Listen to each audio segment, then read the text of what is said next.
Jelaskan pertanyaan yang kemarin, yaitu mengenai apakah puasa Arafah harus sama dengan tanggal wukuf Arafah. Nah, ini pertanyaannya ini sekarang di mana-mana ramai dibicarakan masalah ini, ya. Masalah seperti sekarang ini kan berbeda. Jadi nanti hari Arafah di sana besok. Hari Arafah tanggal 9 Dzulhijjah di Mekah sana besok hari Jumat. Sedangkan kita di Indonesia berdasarkan hasil pemantauan ru'yat hilal di Indonesia hari tanggal 9 Dzulhijjah itu hari Sabtu. Menurut ulil amri pemerintah yang diambil oleh pemerintah Indonesia, hari Sabtu. Nah, bagaimana ini puasa Arafah yang segitu besarnya pahalanya itu, apakah harus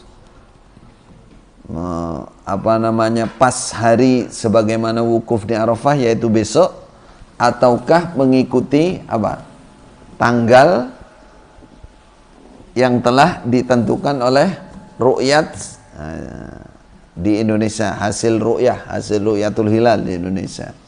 Pertanyaannya begitu. Maka yang pertama kita harus pahami dulu. Jadi surah Yunus ayat 5. Huwallazi ja'ala asy-syamsa diya'an wal qamara nura wa qaddarahu manazila lita'lamu adadas sinina wal hisab. Allah itu zat yang menjadikan matahari sebagai penerang, bulan sebagai cahaya. Lalu Allah mengira-ngirakan manazilnya bulan, tempat beredarnya bulan, kapan terbitnya dan lain-lain. Tujuannya lita'lamu adadas sinin wal hisab, supaya kalian bisa mengerti, bisa menentukan hitungan tahun dan hitungan-hitungan. Paham? Ini hari apa ini? Bagaimana menentukannya?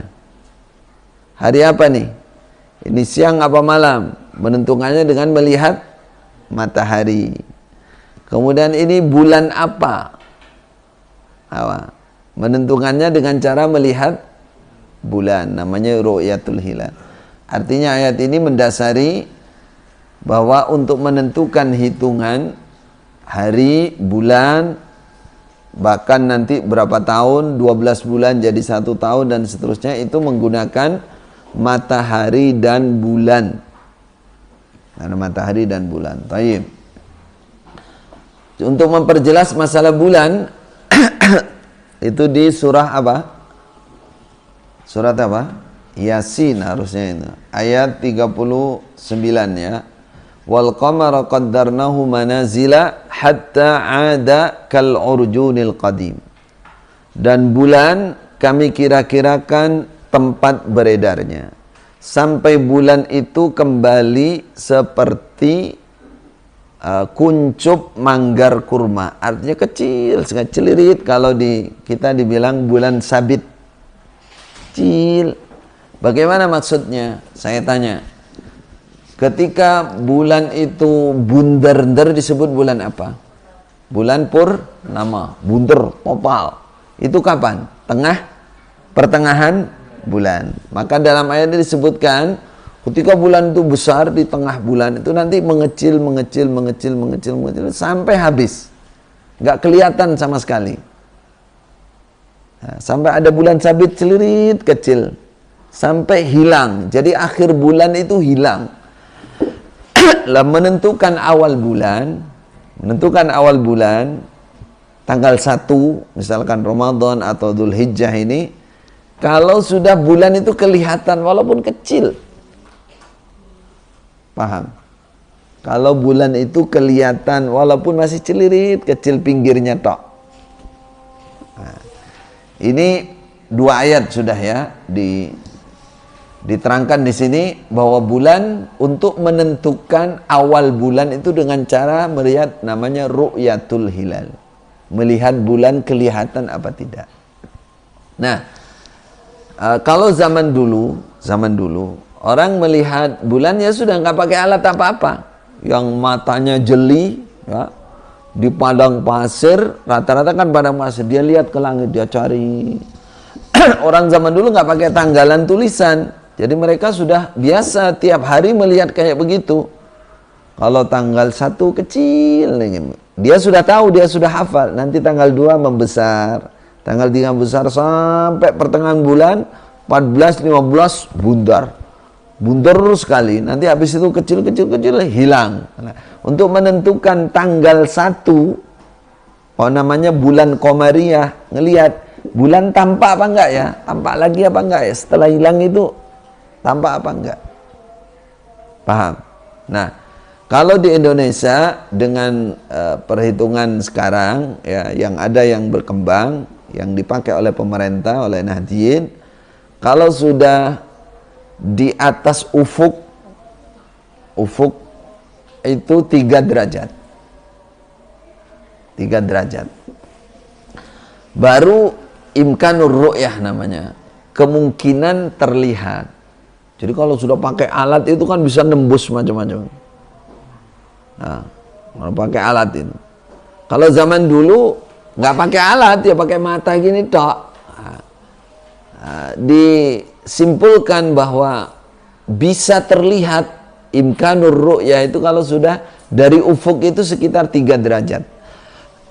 Ada ilmunya sendiri. Tapi berdasarkan hisab, ilmu hitungan yang dipakai oleh Muhammadiyah, pokoknya sudah di atas ufuk, walaupun hanya 1 derajat sudah kelihatan. Kalau pemerintah Nahdien 3 derajat. 3 derajat. Nah, kalau pemerintah melihat memakai ru'yat langsung. Ru'yat langsung. Muhammadiyah berdasarkan ilmu hisab. Yang dia sudah bisa menentukan berapa tahun ke depan, sudah bisa ditentukan. Nah, itu ilmu tersendiri. Nah, yang kita ambil di sini, kita menguatkan dulu yang ru'yat ini. Yang ru'yat berdasarkan penglihatan. Jadi penentuan tanggal dengan cara ru'yat, ya, melihat terbitnya bulan di masing-masing daerah yang berbeda matlak namanya. Berbeda matlak itu berbeda posisi terbit bulannya. Sudah menjadi cara yang mu'tabar di kalangan para ulama sejak zaman dulu. Mafhum? Maksudnya gini, dari zaman dulu para ulama, makanya kalau sampean melihat di kitab-kitab fikih, semua membahas masalah melihat bulan untuk menentukan tanggal 1. Jadi sejak zaman dulu itu kaedahnya begini, daerah yang berjauhan itu berbeda, terbitnya bulan itu, tampaknya bulan berbeda, gambarannya seperti matahari. Kalau sampean ingin mudah, di sini sudah terbit, yang lebih barat dari sini belum terbit, berbeda kan? Namanya matlak, tempat terbit. Melihat bulan juga begitu. Melihat bulan itu, daerah yang berjauhan dengan radius tertentu itu sudah berbeda waktu melihatnya itu, matlaknya berbeda. Maka sudah biasa sejak zaman dulu, daerah yang berjauhan itu diberi hak menentukan tanggal daerahnya masing-masing dengan cara melihat ru'yat al-hilal itu, dengan cara melihat bulan. Contohnya ini hadis dari riwayat Imam Abu Daud. Imam Abu Daud. Ini cerita singkatnya, Quraib diutus oleh Ummul Fadl ke Syam menjumpai Muawiyah. Ke Syam itu sekitar Palestina dan sekitarnya. Dari Madinah diutus ke sana. Setelah sampai di Syam, ternyata mereka dapat melihat bulan tanggal 1 Ramadan malam Jumat. Perhatikan, malam Jumat. Nah, setelah dia selesai hajatnya di Syam, Quraib ini balik ke Madinah. Bertemu dengan Ibnu Abbas. Ibnu Abbas itu penentunya di sana, ulamanya. Kata Ibnu Abbas, kami melihat bulan menentukan tanggal 1 Ramadan itu malam Sabtu. Berarti lebih cepat mana? Lebih cepat Syam, Khalifah Muawiyah, khalifahnya saat itu. Ini daerah sudah ribuan kilo. Kalau sekarang ya sudah kurang lebihnya sudah lain daerah, lain negara aslinya. Tapi dulu kan zaman kekhilafahan. Apa kata Ibnu Abbas setelah ditanya oleh Quraib, apa enggak ikut khalifah saja? Kata Ibnu Abbas, oh tidak, la hakadha amarana Rasulullah sallallahu alaihi wasallam. Seperti ini perintahnya Nabi kepada kami dulu. Artinya Nabi sendiri sudah menyatakan ketika tempat yang berjauhan, matlaknya sudah berbeda, waktu terbitnya bulan itu sudah berbeda. Kalau mau gampang sekarang, kalau Anda kan nggak biasa bulan, matahari. Kan waktunya berbeda itu, terbitnya itu. Di sini sudah terbit, di daerah barat belum terbit. Kalau sudah berbeda matlaknya, maka dia berhak menentukan tanggal 1 Ramadan atau tiap-tiap bulan, termasuk bulan Dzulhijjah. Sudah paham dengan ini? Artinya bagaimana? Artinya penentuan tanggal itu sudah muktabar di kalangan para ulama, itu ditentukan dengan cara ru'yat. Sekarang logikanya begini, ya. Zaman dulu belum ada medsos seperti sekarang, media sosial yang sudah canggih, ada TV, ada berita, ada internet, ada macam-macam. Dulu nggak ada. Kira-kira bayangan kita ya, zaman dulu tempat yang berjauhan kalau tidak ada surat menyurat, ya, kalau tidak ada kebetulan orang yang datang dari tempat jauh, kira-kira terjadi nggak perbedaan antara satu negara dengan yang lain? Pasti terjadi. Seperti zaman itu mungkin di Indonesia, zaman dulu berapa ratus tahun yang lalu nggak ngerti hari Arafah itu hari apa. Jangankan surat bisa berbulan-bulan baru nyampe Indonesia. Nah, berarti saat itu, sejak zaman dulu itu bahwa penentuan tanggal itu akan berbeda, dan ulama tidak memperselisihkan itu. Paham? Nah, baru sekarang saja, sana Mekah nentukan 9 Dzulhijjah hari ini langsung kita tahu di jam itu juga. Kalau zaman dulu nggak ada orang tahu. Dan yang muktabar, yang paling berjalan dilakukan di antara para ulama sejak zaman dulu apa? Ru'yat di masing-masing daerahnya masing-masing. Itu paham ya? Maka jangan heran jangan ragu, sejak zaman dulu penentuan waktu atau tanggal memang setiap negara yang berjauhan, maksudnya berbeda matlaknya berbeda, maka dia berhak untuk menentukan waktunya masing-masing. Ya kalau dikiaskan sama dengan tadi, keluarnya matahari berbeda. Di sini sudah zuhur, di bagian barat sana belum. Di sini sudah asar, di sana belum, sana mungkin zuhur belum, berbeda, gitulah. Nah itu kan kita terima. Penentuan Lailatul Qadar juga demikian, penentuan Ramadan, semua berdasarkan apa? Ru'yatul hilal, ru'yatul hilal. Nah, ada yang begini, siyamu yaumi Arafah, puasa hari Arafah. Lah itu berarti kan nisbatnya kepada wukuf di Arafah. Jadi kalau kita puasa Arafah harus sama dengan apa katanya? Dengan hari wukuf Arafah. Maka kita jawab, Nabi mengatakan siyamu yaumi Arafah, beliau itu ada di Madinah. Nah, beliau itu ada di Madinah. Penentuan dasarnya untuk menentukan tanggal berdasarkan ru'yat. Sedangkan Mekah Madinah itu dianggap satu kawasan yang matlak hilalnya sama, waktu terbitnya itulah, terbitnya bulan itu dianggap sama. Kalau di Mekah sudah tanggal 1, maka Madinah juga tanggal 1. Jadi Nabi mengatakan puasa Arafah itu maksudnya bukan wukufnya, tapi tanggalnya, lebih kepada tanggalnya. Ya. Sampai di sini paham? Ini contoh dalam riwayat Imam Muslim. Anas mengatakan, kunna ma'a Umar baina Makkah wal Madinah. Kami bersama Khalifah Umar berada di antara Mekah dan Madinah. Fatara'ainal hilal, maka kita berusaha melihat bulan. Wa kuntu rajulan hadidal basar fara'aituh, kata Anas bin Malik. Aku ini seseorang yang tajam pandangannya. Lalu aku melihat bulan itu kecil gitu, jelerit. Aku lihat bulan itu. Walaysa ahadun yaz'umu annahu ra'ahu ghairi, kata Anas. Tidak ada seorang pun yang menyangka bahwa dia melihat bulan kecuali aku. Jadi yang bisa melihat itu hanya aku sendiri. Apa di sini yang diambil? Aku bersama Umar antara Mekah dan Madinah. Jadi sejak zaman Rasulullah, sejak zaman dan para sahabat dan seterusnya, Mekah Madinah itu terbitnya bulan itu sama.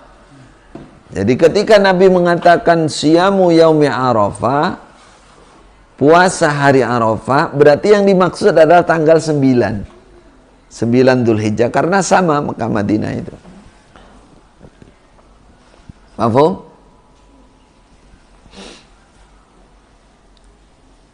Jadi bagi yang berhujjah mengatakan siyamu yaumi Arafah, berarti itu harus sama dengan hari Arafah.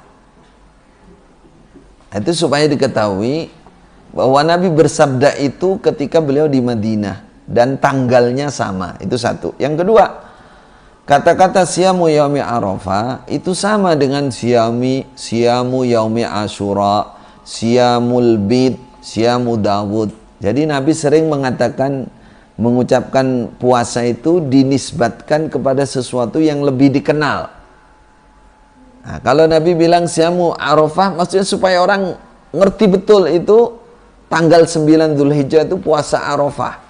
Dinisbatkan kepada suatu nama atau sebutan yang orang biar gampang kenal.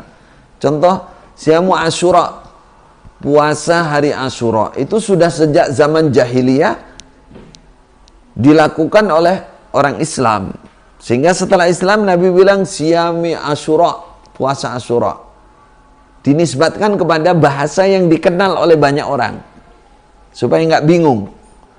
Nah, padahal itu aslinya apa? Siyamu Asyura. Itu puasa tanggal 10 Muharram, bulan Muharram. Atau siyamul bid. Apa maknanya siyamul bid?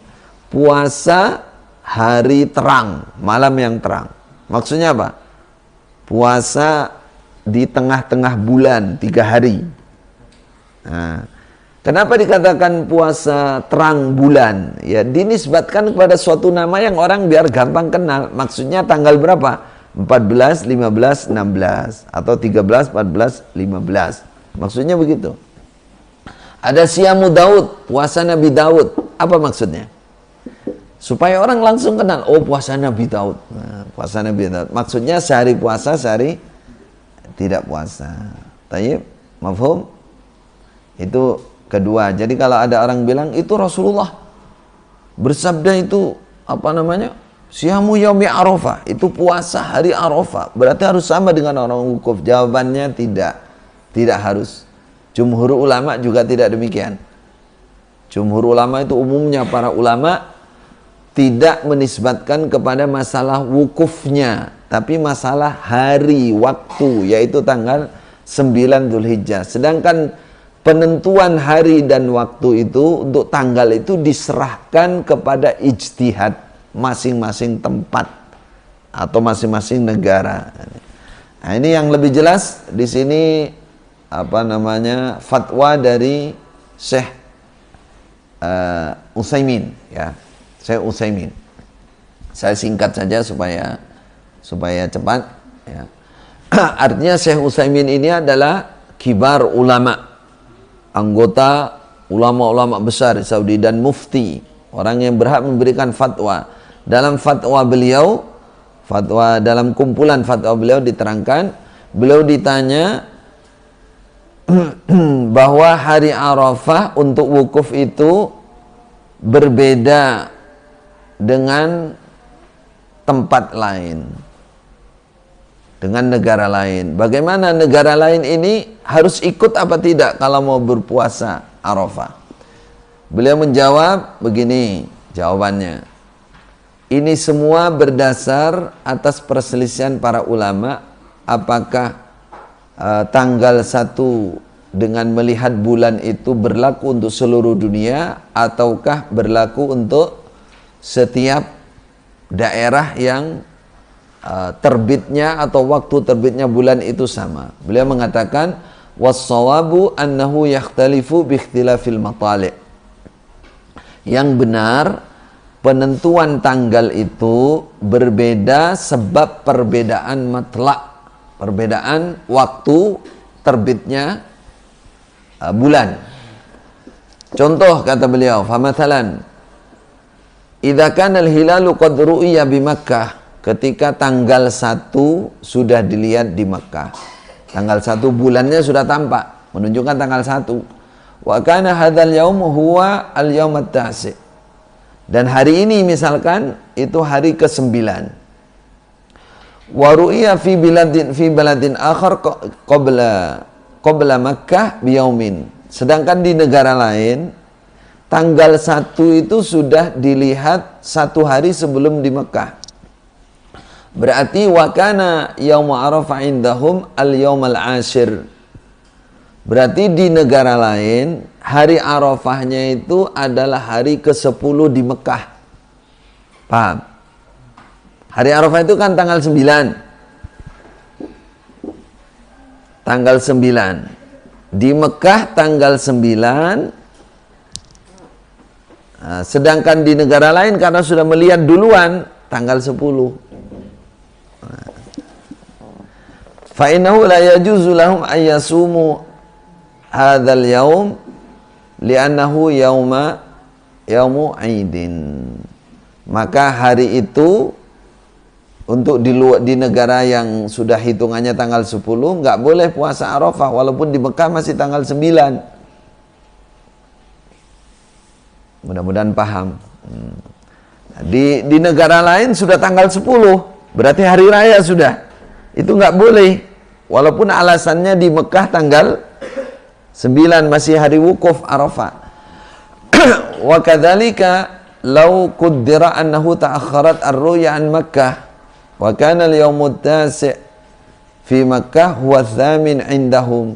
Atau dibalik sekarang,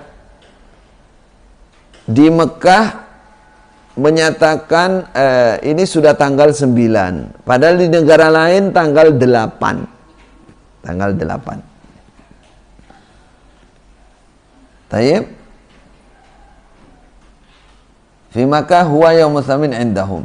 Fa innahum yasumuna yaumat tasi' indahum al-muwafiq li yaumil 'ashir fi Makkah. Maka mereka di negara lain tetap berpuasa tanggal 9 Dzulhijjah menurut hitungan mereka, walaupun di Mekah sudah tanggal 10. Kalau di Mekah sudah tanggal 10, sudah bukan hari Arafah, sana hari raya. Hadza huwal qaulur rajih. Kata Syekh Utsaimin, ini ulama Mekah Madinah ya, Saudi. Ini adalah pendapat yang paling diunggulkan, paling rajih. Kenapa? Li'anna Nabi sallallahu alaihi wasallam yaqul, karena sungguhnya Nabi mengatakan, idza ra'aitumuhu fasumu wa idza ra'aitumuhu fa'aftiru. Artinya di sini Syekh di sini mendasari penentuan tanggal itu lebih kepada ru'yat hilal, melihat bulan di negaranya, di daerahnya masing-masing. Idza ra'aitumu fasumu, ketika kalian melihat bulan tanggal 1 mulai puasa. Wa idza ra'aitumuhu fa'aftiru, ketika kalian melihat bulan tanggal 1 Syawal maka berhentilah. Artinya di sini dinisbatkan kepada ru'yat hilal. Wa haula'il ladzina lam yara fi hujjatihim lam yakunu yarawnahu. Wa kama anna an-nas bil ijma' ya'tabiruna tulu'al fajr wa ghurub asy-syamsi fi kulli mantiqah bihasbiha. Fakadzalika at-tawqit asy-syahri yakunu kat-tawqit al-yaumi. Ini Majmu' al-Fatawa 20. Artinya di sini saya memberikan gambaran. Saya sudah jelaskan tadi. Jadi penentuan tanggal dengan cara melihat bulan itu gambarannya sama dengan penentuan waktu di masing-masing tempat berdasarkan terbitnya matahari. Semua kan sudah terima toh masalah itu. Ya. Sekarang sini dengan Mekah kacanya 4 jam misalkan. Sini terbitnya matahari jam 6. Berarti di Mekah belum terbit, ya kan? Belum terbit. Masih 4 jam lagi kemungkinan baru matahari terbit. Berarti jam di sini jam 10 pagi, di Mekah baru terbit. Nah, berarti nanti sini zuhurnya matahari sudah di tengah, kurang lebih jam 12, di Mekah masih pagi. Di sini sudah sholat zuhur, di Mekah belum sholat zuhur. Itu kan diterima kan? Semua orang terima itu kan? Nah, sama penentuan tanggal dengan cara melihat terbitnya bulan secara syariat itu diserahkan kepada tempatnya masing-masing. Contohnya tadi hadisnya Quraib tadi. Ya, ini kata Syekh Utsaimin, inilah pendapat yang rajih di antara para ulama. Kita sudah nggak usah ragu lagi karena Allah Maha tahu. Kalau kita sudah dipasrai untuk berijtihad, menentukan tanggal dengan kemampuan kita sendiri di daerahnya masing-masing, berarti Allah Maha tahu. Nggak usah bertanya-tanya lagi. Ya, bagaimana nanti kalau tidak sah? Bagaimana? Sama dengan sampean menentukan awal Ramadan, ya. Beda dengan Mekah. Nanti 10 hari yang akhir di bulan Ramadan, malam ganjilnya berbeda. Di Mekah malam genap, sini malam ganjil kalau berbeda. Nah, bagaimana itu? Sudah, itu pasrahkan kepada Allah. Karena Allah Rasul memberikan hak untuk berijtihad. Untuk menentukan sendiri di kawasannya masing-masing yang kawasannya sama satu matlaknya. Tempat terbitnya bulannya, waktu terbitnya, sebagaimana matahari, waktu terbitnya matahari berbeda-beda. Masing-masing tempat diberikan hak. Mudah-mudahan bisa dipahami. Jadi bagi yang mengikuti hasil keputusan pemerintah berdasarkan ru'yat hilal, maka walaupun berbeda yakinlah, walaupun bukan hari wukuf, yakinlah bahwa kata-kata Nabi siyamu yaumi Arafah itu bukan maksudnya orang wukufnya, tapi tanggalnya. Ada riwayat hadis di beberapa di Abu Daud dan lain-lain, belum dimuat di sini kayaknya. Nabi riwayatnya dari Ibu Aisyah bahwa kana yasumu tis'a Dzulhijjah. Insyaallah begitu lafadznya. Jadi Nabi enggak mengatakan sahabat enggak mengatakan puasa Arafah, tapi puasa tanggal 9 Dzulhijjah dan lain-lain. Yang jelas jumhur ulama atau menurut Syekh Utsaimin yang paling rajih, puasa Arafah itu dikembalikan kepada tanggal 9 Dzulhijjah di tempatnya masing-masing. Tidak harus bersamaan dengan orang wukuf di Arafah. Semoga bisa dipahami penjelasan ini. Jazakumullah.